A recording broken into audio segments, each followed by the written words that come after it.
Hi, welcome to another episode of Hot Takes. Bad news for Labour in Scotland. Anna Sarwar will be, playing the grumpy cat, shall we say. New polling has put Labour in a very precarious position. It's their worst polling ever in Scotland.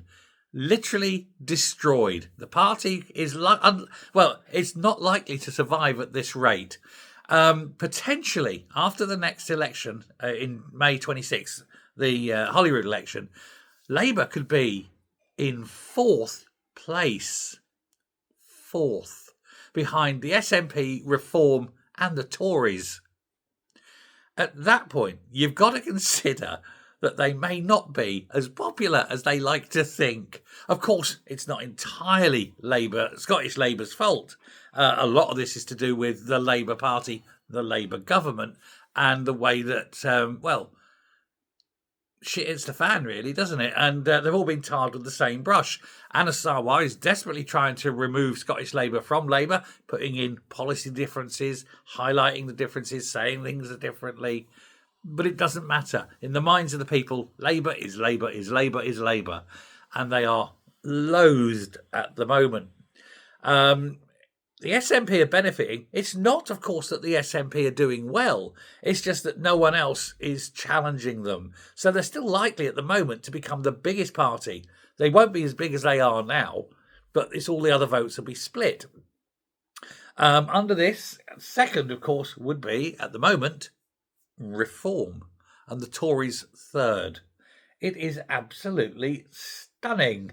With Labour fourth, you've got to consider, with this polling alone, is it time Scottish Labour ditched Anna Sarwar and had a new leader?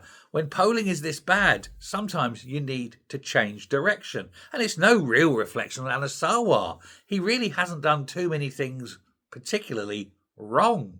He's been very silent. He's kept himself quiet. He's not put himself out there. And he has tried to put the differences in between Labour and Scottish Labour. But the public aren't buying it. But I think a new leader may just strengthen Scottish Labour a little, that they may come, maybe, third. But they're still not going to win the election. They're not going to be a party of government in their own right. If they do get in, it will be because Reform will offer them a partnership. Unfortunately, again, for Labour, Reform would be more likely to offer the Scottish Tories the partnership.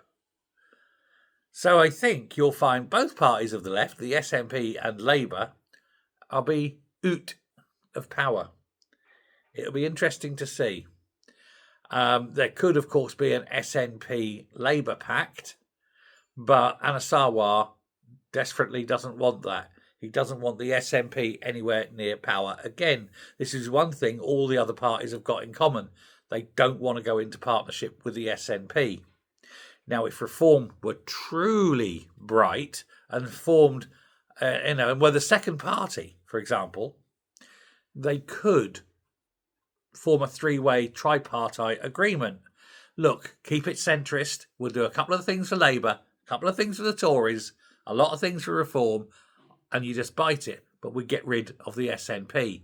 That, I think, is the only way forward that would guarantee the SNP are out. And it would also guarantee that, Anna Sarwar has a tiny bit of authority left, assuming he's still there, and it isn't, say, Jackie Bailey. Who knows? Anyway, thanks very much. Take care. Goodbye.